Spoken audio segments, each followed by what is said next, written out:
All right. Hello and welcome. My name is Vitaly Gieman, and today I have Norman Wolfe with me. And Norman wrote an amazing book called The Living Organization. And today I want to interview him about that. Norman, hello. Hello, Vitaly. How are you this morning? Very Well, good. actually, it's afternoon by you, isn't it? It's afternoon by me, exactly. I'm right now in hot Croatia, Ah, on the island in Croatia. wonderful, So, wonderful. but today we're talking about living organization. So you wrote this book called The Living Organization. And my question to you is, first of all, why the living organization? And I believe it's, you equate it to a living being. How did you come up with that concept? And tell us a little bit more in the background. Well, throughout my career, both as an executive with Hewlett Packard and then for many, many years consulting with organizations, I just really noticed that there was something more to an organization than just a collection of people organized in departments and focusing on, producing something. It seemed to me that organizations actually had a personality. When I first graduated college and went to work with Pratt& and Whitney Aircraft, there was a distinct different quality feel to the organization than when I worked at HP. When I went from Pratt& and Whitney to HP, there was like a whole different way of being, if you will. And and so when I started to try to explain to people when I was writing the book how do organizations actually create the outcomes they create, I began to realize there was something deep within an organization. Actually, the book was originally called The Soul of the Corporation. Hmm. But then as I got into it and I realized that for an organization to have a soul, it had to actually be a living being. And that I began to realize was really more significant because when you think of an organization as a living being and you reframe how you look at the challenges, all of a sudden some things that are difficult in the normal way of thinking it become a little bit easier to address. You can address certain situations that get in the way of an organization's ability to create. When you begin to look at it as a living entity with a soul, with feelings, and I'm not just talking about the feelings of individual people in the organization, I'm talking about the collective tone of the organization. Hmm. Interesting. And can you give us like some examples, some practical examples of that? Absolutely. There was one company that I worked with, it's called Alistair Corporation, and they're the makers of this product called Emergency. and they what happened was the CEO brought me in because he was having troubles getting the executive team to align with the strategy he was bringing forward.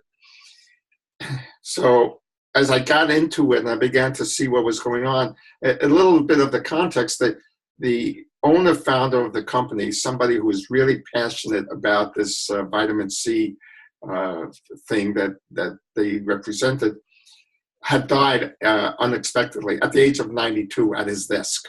So he lived a good long life. But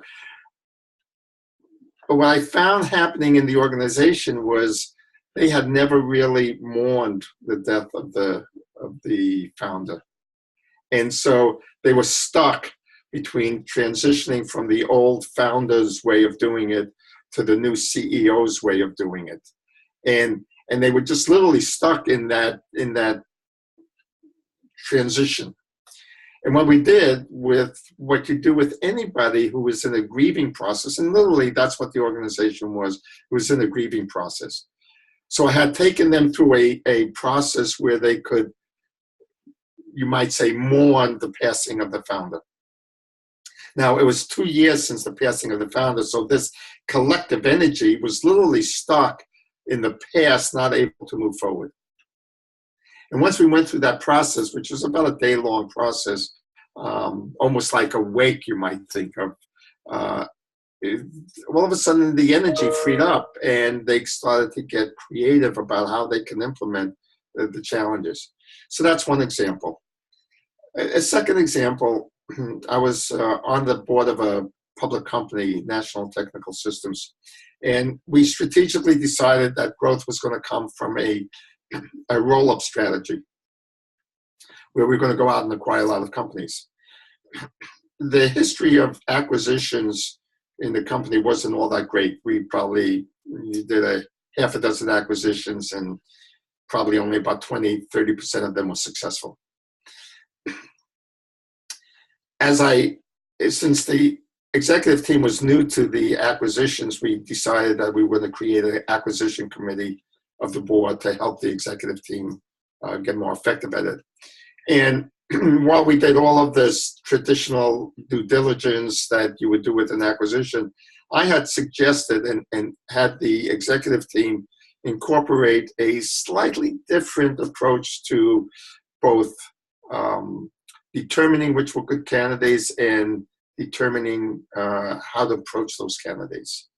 And basically I said, look, what you're really doing is you're dating someone. So think of this not as an acquisition of a company, but as somebody you're considering to get into a relationship with, a marriage, and date them.